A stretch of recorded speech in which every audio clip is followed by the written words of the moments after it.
A massive transfer of wealth is right around the corner, and your constituent base is changing. Are your fundraising efforts ready? This episode is sponsored by QGive by Bloomerang, an online fundraising solution that helps thousands of nonprofits raise money for their causes.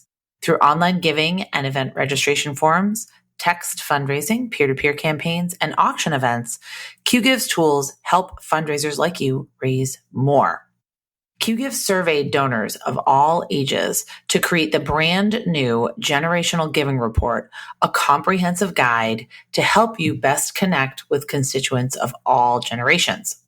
To learn how new generations want to support you, hear from you, and stay connected with you, head to jcsocialmarketing.com/QGive. That's jcsocialmarketing.com/QGIV.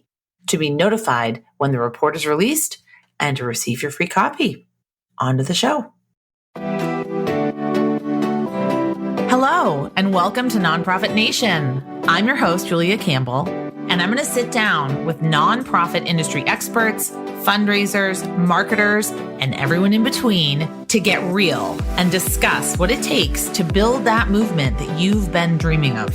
I created the Nonprofit Nation podcast to share practical wisdom and strategies to help you confidently find your voice, definitively grow your audience, and effectively build your movement. If you're a nonprofit newbie or an experienced professional who's looking to get more visibility, reach more people, and create even more impact, then you're in the right place. Let's get started.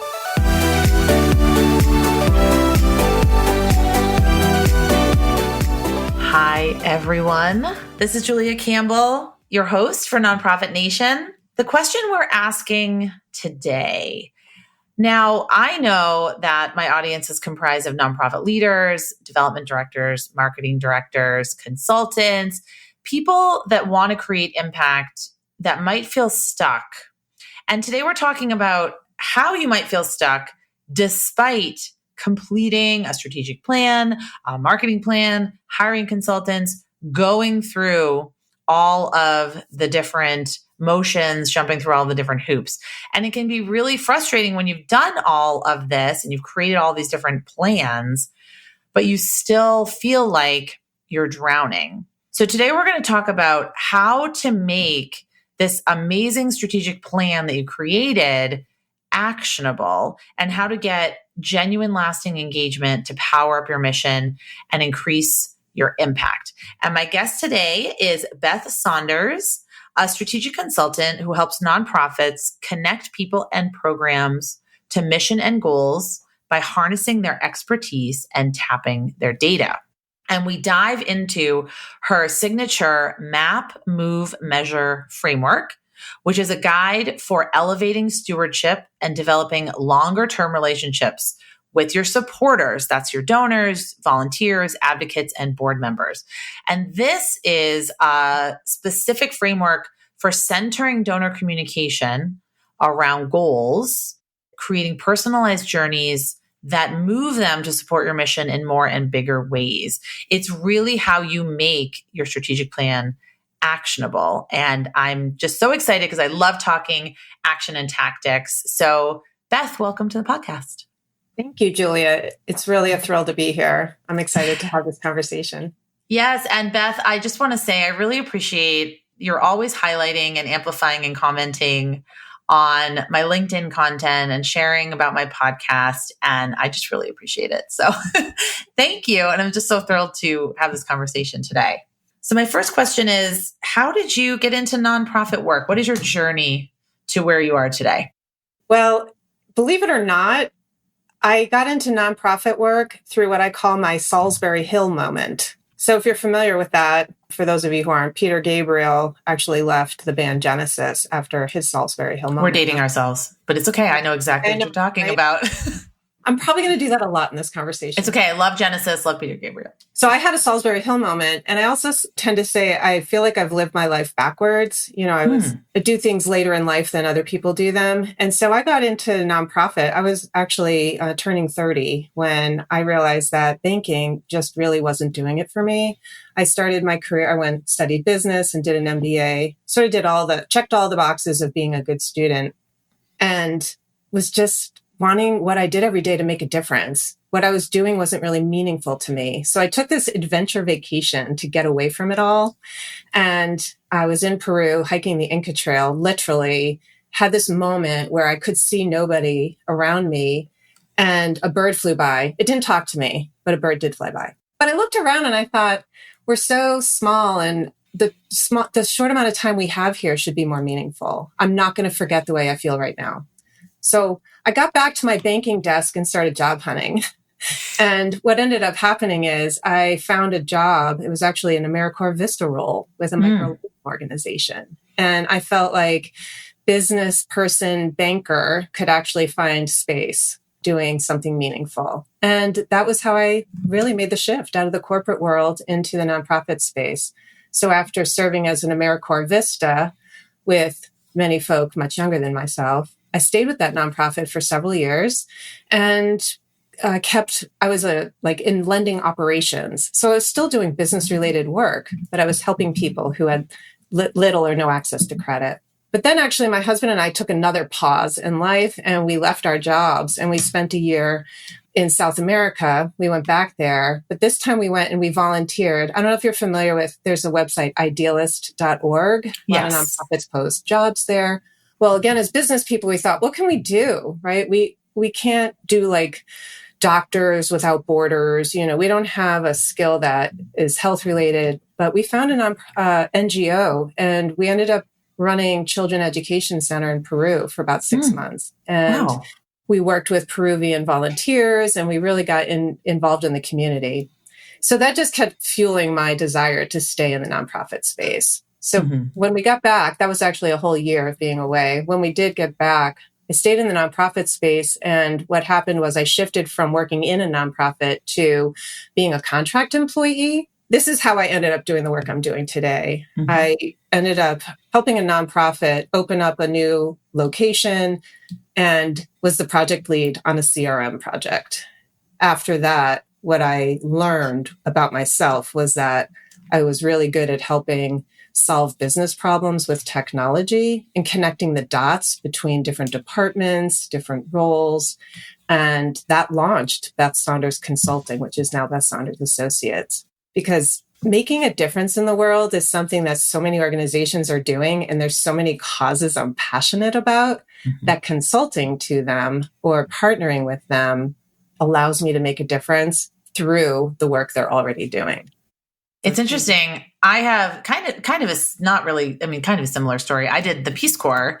So I meet a lot of AmeriCorps volunteers and returned Peace Corps volunteers. And I worked with a lot of NGOs abroad and came back and was a director of development for years and then went out on my own. So you started consulting around technology. So how did you move from consulting around technology to supporter engagement, which is what you do now? So that happened. I spent a bunch of years helping nonprofits be successful on the Salesforce platform using the Nonprofit Success Pack. Yes. And I always approached that from a strategic perspective, saying, what are you trying to achieve in your organization? And how do you go about achieving that? Yeah. And how can this technology support you? As opposed to you working the way that technology tells you you have to work. So my approach was always goals oriented. And well into that first organization I was telling you about, we were working on their CRM project. And I learned about an app. It was actually called Engage at the time. And what it did is it sort of dropped right into the CRM and it helped measure engagement with supporters. So a lot of the work I'd been doing was supporting volunteer management, program management, fundraising, sort of operationally everything across an organization. When I learned about this app and the idea of measuring it, I saw that it was much more strategic approach to using data. And it was about identifying who's really interested in your mission because of the way they're interacting with you and leveraging the data. I realized that I could stay helping use technology, but really about leveraging that data to be more goals focused toward vision. So I learned about that. That was I would really like to give a shout out because at the time it was software provided by a firm called Groundwire. And the executive director there, Gideon Rosenblatt, actually pioneered the engagement pyramid, which this app measured. It was basically the engagement pyramid inside your CRM. And I got to know the folks there, particularly Karen Uffelman, who went on from there to co-found Percolator Consulting. And I think it's really important to shout that out. I'm very much a connector and I love sharing really great ideas. But all of the DIY material that they had put out there around engagement strategy is how I learned about what I now have created, MapMoveMeasure, theory of change, engagement pyramid. So the shift was I spent many years working on designing and implementing the technology. And with my background of business, banking, like operational management, connecting people and caring a lot about relationships, the shift to still leveraging data to facilitate these meaningful relationships got me really excited. So that's where I decided to focus. I love that. So let's get into sort of the definitions here. So how is engagement strategy different from fundraising strategy, marketing strategy, volunteer management? Really glad you asked that question. I do get that a lot. First of all, the word engagement or supporter engagement is about all of the ways people can support the organization. Okay. So fundraising strategy is pretty specific to how to be successful raising funds. It's about the relationship with somebody when they're a donor. And marketing strategy is about the best way of marketing your story, your mission, right? Getting your communication and your messaging out. But engagement strategy is really about using all of those strategies to increase engagement from all of your supporters. So with an engagement strategy, it's like a wraparound. It talks about engagement strategy includes a lot of different components. If you were going to do engagement strategy soup to nuts, you would start with your vision, you'd map some goals, you would strengthen your mission statement, you identify your superpowers, and that's like what makes you uniquely great. You turn that into your value proposition that you convey to the personas in your audience. And all of this gets really technical. And a lot of those terms you've probably heard, right? Being in the marketing and social media space. But engagement strategy pulls all of that together so that your fundraising strategy is more targeted. Your marketing strategy knows where to focus, what messages to focus on, because it frames up all of it. I can probably give you an example or be more specific, but the idea is that it's about increasing the opportunity for people to participate in your mission through donations, through volunteer time, through advocacy, through committee service, all the ways that people can support. Yep. All the ways the myriad of ways that they can actually show that they believe in your cause and they trust you and they have affinity for you and they support you. So we're going into, there's so many different things happening. So as we're recording this, it's an election year and there might be an economic downturn and there's inflation and there's all of these different news headlines. What are some of the things, what do you see as the biggest challenges facing nonprofits right now in terms of supporter engagement? One of the biggest challenges, I think, across the nonprofit sector, and probably has always been there, is something that we're actually hearing a lot of conversation about right now, is the scarcity mindset. Yes. That very often in the nonprofit space, we think that we need to find new and more. New and more. Prospecting is like this eternal, perpetual hamster wheel. We're just always running, looking for the next new donor, the next new board member, the next new. And while there's absolutely a need and a place for prospecting and quality prospect research. If that's the only place we're looking, I feel like that's really coming from that scarcity mindset. We're never going to have enough. I really believe that's probably has been and still is the single biggest challenge. And I believe that engagement strategy really helps address that because it's about developing longer term relationships. It's not just about developing relationships, it's about long-term relationships with your current supporters. There's a way to deepen that, strengthen it, and broaden it, those relationships. So, and that only happens when you can pause, kind of look up and notice all the great things that are happening around you. When you look up, you remember your vision, which I would like to think most people are thinking about, but I would put money on the table. Most are thinking about mission, and mission is work, and work is important, but we have to remember why we're doing the work. Exactly. So when you pause and look up, you can have an abundance mindset and see all the people already supporting your work because they believe in the goals you're trying to achieve. So it's really easy, right, to get bogged down in the doom and gloom, or when your head's down to think that you just have one your email inbox with 700 emails. Right. All the emails and the to-do lists and the day-to-day. Sorry, I could probably go on and on about that, but I'd be a broken record. No, I talk a lot about that too. And I'm so glad you brought up the scarcity mindset because it's something that I rally against. And I think we were just so conditioned in this sector to accept that or think that we'll never have enough. There's not enough to go around.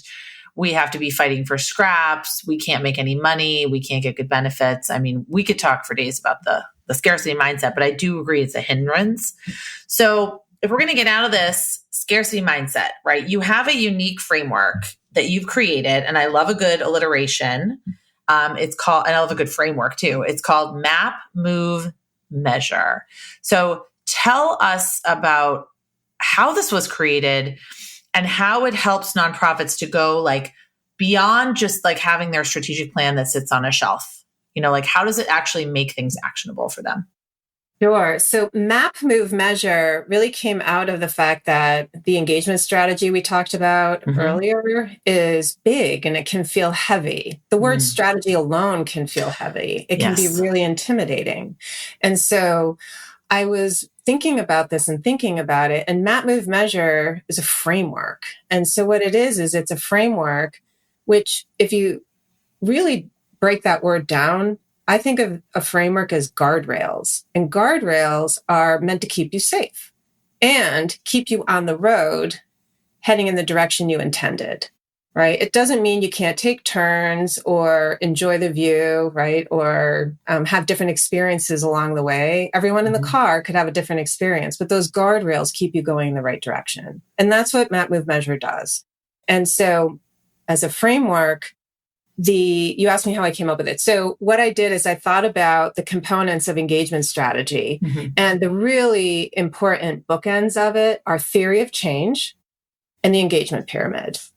Now, I didn't make up theory of change. That would be ridiculous to claim that I did. So you can go to the Center of Theory of Change, like theoryofchange.org, and learn all about it. Super academic.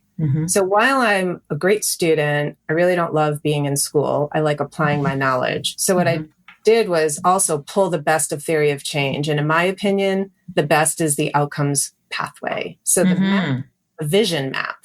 So a vision map is a pragmatic theory of change.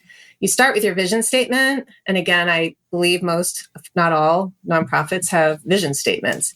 And I would argue that they are lofty and aspirational as they should be, and they're not unique, and they're probably not going to be achieved by one organization alone.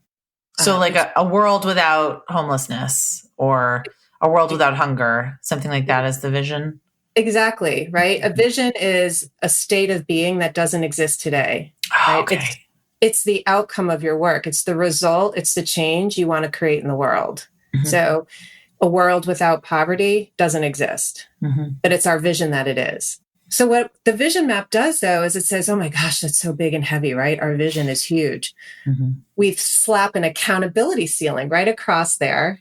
And an accountability says, let's step below that and say, my nonprofit will be accountable for creating these specific outcomes. So no matter how big or small, or no matter how much funding you have, your work will result in some sort of change.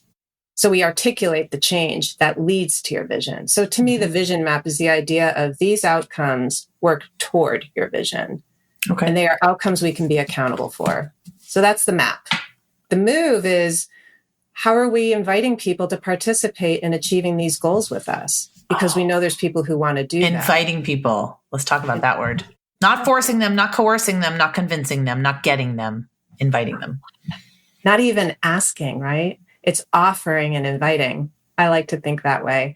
So there's lots of ways people can become involved. So how are they moving with you to achieve the goals on your map? And then the measure is the engagement pyramid, which we already talked about. I learned from, other incredibly smart people. And what I did is, with the engagement pyramid, what that really is about saying, not everybody has enough time to be on your board, right? Not everybody has enough money to be a, quote, major donor. Not everybody can volunteer every single week, but all the people who care about your mission and want to achieve the same goals as you probably have something to offer. So when you can measure that and know how they've been engaging with you, you know the right offer to make to the right people at the right time. And that's what MapMoveMeasure does. It helps you center all your conversations around shared goals, and it helps you make the right offer based on how engaged that supporter has shown they wish to be. And how are you leveraging data in this process? Data is in the measurement. You can only measure what you track. So in your CRM, you probably have a lot of contact records, right? Some way you record that I know Julia, right? I know Beth, I know whomever, right? You have all the people who participate, and you're probably also logging in that they made a gift or that they volunteered with you. So all those entries in your CRM, what we do is we add a value called the engagement level. So the pyramid lines up all of those interactions and assigns the engagement level. Engagement levels range from things like observing and being aware to contributing and endorsing and leading. That's the work I do with my nonprofit clients, is say, how do you feel about all of the ways people are involved with you? And what level would you assign to that? So when Julia volunteers, is she interacting with you at the level of contributor? Is she acting as a leader? And that pyramid is tapping the data. So that, think of it as another contact attribute that you can use in segmentation, right? People are always like, let me segment my donors. Yes. Well, then that's only based on dollar amounts given in a year. But you can say, let me segment based on what level of engagement they've achieved in addition to their donation history. And now you might have, because they're also a board member, I've got my hands waving for all the people who can't actually see me because I'm usually writing or drawing while I'm talking. And I'm imagining, because the pyramid is 3-dimensional. Yes. And people interact. So a board member is also a donor, could also be a volunteer. Yep. As a board member, they're at the leader level of engagement. My guess is you've recorded the fact that they're a board member in your CRM. You've recorded the donations they've made. You record those volunteer actions. That's how we do it. We run reports and we tap the data and we see what level they've achieved. And you factor that into your messaging. So, I mean, the fundraiser, like everything that's on the plate of today's fundraiser, I think the tendency becomes, like you just said, more. How can we move from transactional interactions to meaningful human connection? I would recommend starting with you said earlier, affinity, right? So if you're a fundraiser and you're thinking about the conversation you're about to have, if you don't already know your donor's affinity to the organization, you could broaden that and think about which of the goals on your vision map are they most aligned with. When you break your vision down to more tangible outcomes, Some people, you think about different areas of work. There's different ways to achieve that, right? So some people may have an affinity to actual housing. Some people may have the affinity to the education programs you do for the people that you're providing housing for. And those are two really different outcomes, right? They're different ways of getting involved. So meaningful relationships, I think, are grounded not only on trust. I think we can all agree it has to start with trust, but if they're already supporting you, they've demonstrated that. I think that's a great way to use that vision map is what goals do they feel most aligned with? And then ask them, how would they like to contribute?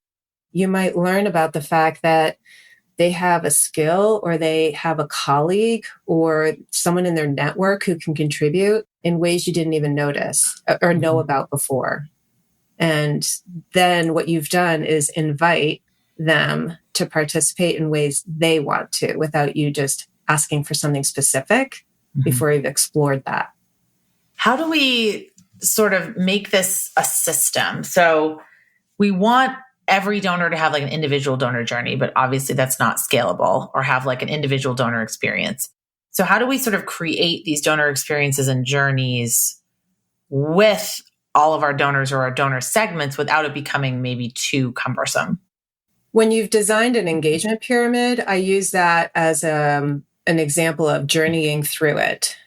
So if you knew somebody was interacting with you a specific way, right? Like they've made their first gift, and you want to basically offer them an opportunity to stay where they're at, to step back a little bit, or step up.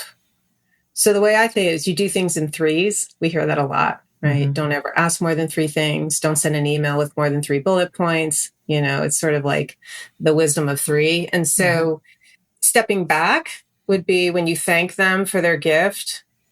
Although I suppose if, I was really an expert in fundraising, right? You don't ask for a gift when you're thanking them for the gift. But when you're communicating with a donor and you know that how much they've donated in the past, you can solicit another gift, but you can also offer them the opportunity to read something that you've posted on your blog or in your e-newsletter to keep them aware of the particular issue they were interested in when they made the gift. That's stepping back. That's not giving their time, that's giving their attention. But stepping up would be inviting them to either, say, a volunteer event or even a social event, because now they're showing up in person. So they're giving their time, right? So that's where the engagement pyramid, by defining the level as what that supporter is giving of themselves, are they giving their attention? Are they giving their time? Are they giving their money? Are they giving leadership? Each of those is increasing in engagement. So wherever they're at, allow them an opportunity to step back, stay where they're at, or step up. That feels very personal to the supporter. Yes. But you can do that across your entire supporter base when you track and measure the data. I think this is so important, and it goes with my theme for this year, which is my word of the year is intention, trying to get not only myself, but the nonprofits I serve to be more intentional and less reactive and be more proactive.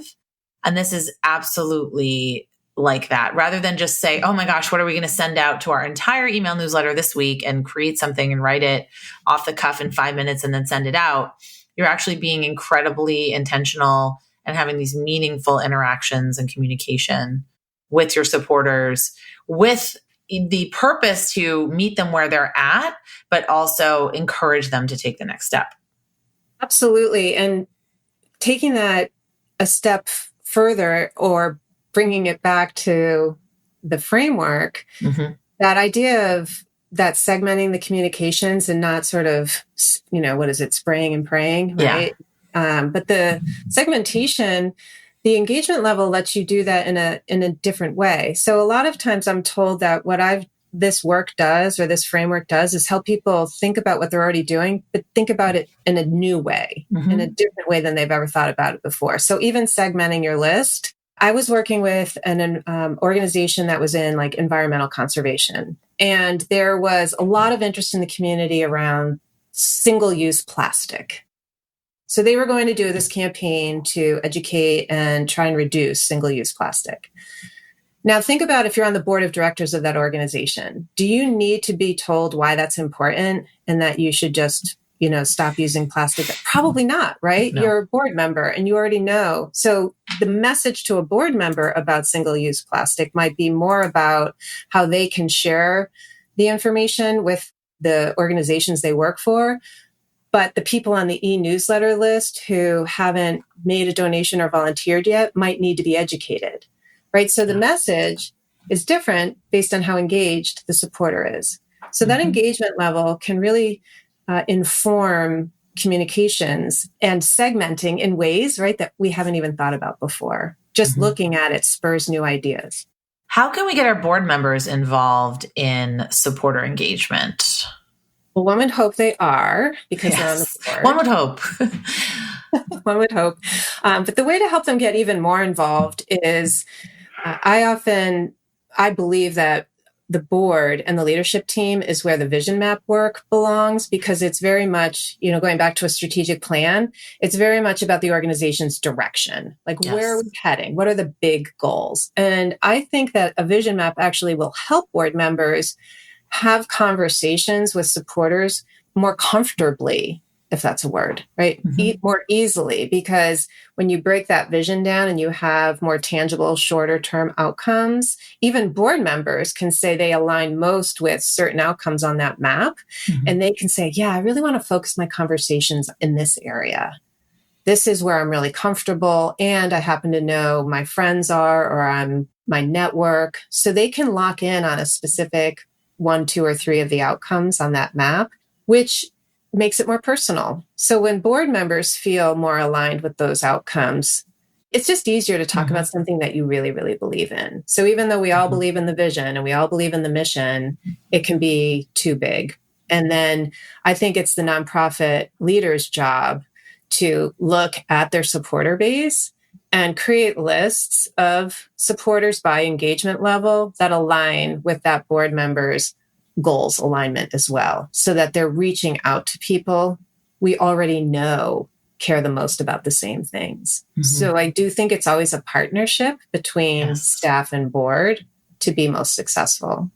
Where should really small nonprofits start with this? Either they might have a strategic plan, maybe they are just starting with a CRM, maybe they're just starting out. Where do you suggest they start first with supporter engagement? I've thought a lot about this because I think the smaller organizations, I hope that you don't feel overlooked if you're running a small organization, but we also know that we already talked about it, right? We're all forced to live in this scarcity mindset. So when you're small, everything's even scarcer. I think the most effective place to start is truly with a vision map, because that helps absolutely everybody. And it doesn't require specific technology. It doesn't require any new tools, right? All it requires is the team getting together, having a cross-functional conversation, invite a couple board members and saying, in order to achieve our vision, really, what is our work going to achieve that moves us toward that? Let's think about the work we do. Let's name the outcomes, name the results of the work we're doing, and show how those build on each other to achieve our vision. As an example, I actually had this experience recently. I was working with the leader of a very small nonprofit, and she said, we just don't have enough resources to do this full framework, but could you work with us in a strategy session? And in one 3-hour session with the board of directors and the staff, we introduced the vision map. And within minutes, one of the members there said, I feel like I've been thinking about our work all wrong. I talk about like the number of kids we serve all the time. And what I should be talking about is the impact our work is making. Yes. And so we took their vision and we started breaking it down to outcomes. And almost instantly, there was a shift in how they were thinking about what they do every single day. And everyone paused and was able to look up.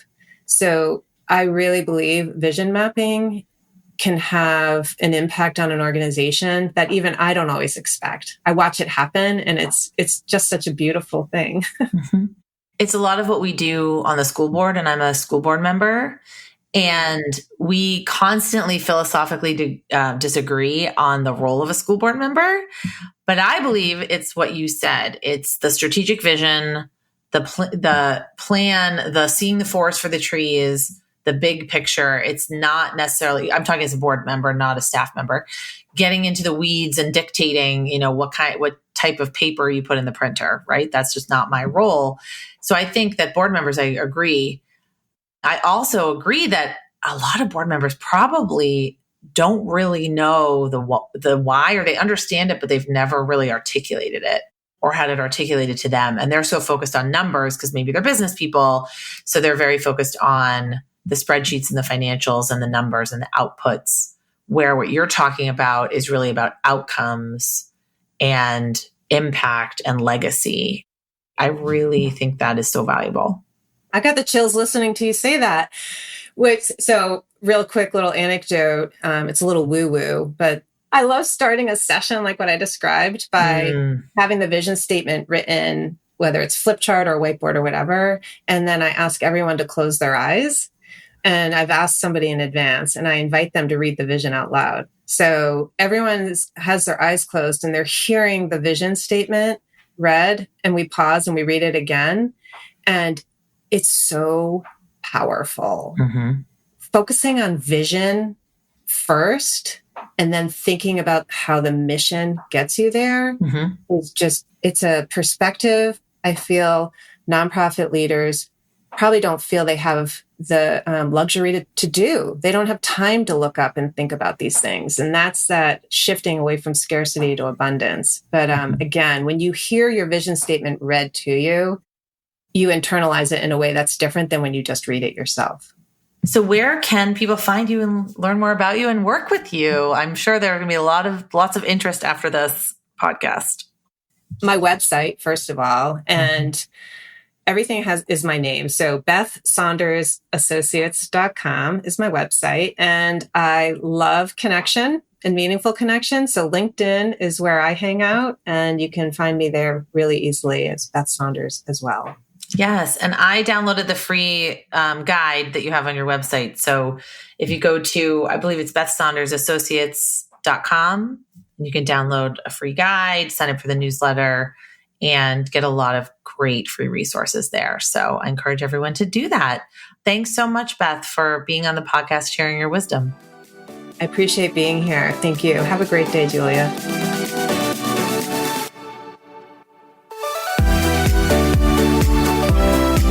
Well, hey there. I wanted to say thank you for tuning into my show and for listening all the way to the end. If you really enjoyed today's conversation, make sure to subscribe to the show in your favorite podcast app, and you'll get new episodes downloaded as soon as they come out. I would love if you left me a rating or a review, because this tells other people that my podcast is worth listening to. And then me and my guests can reach even more earbuds and create even more impact. So that's pretty much it. I'll be back soon with a brand new episode. But until then, you can find me on Instagram at JuliaCampbell77. Keep changing the world, you nonprofit unicorn.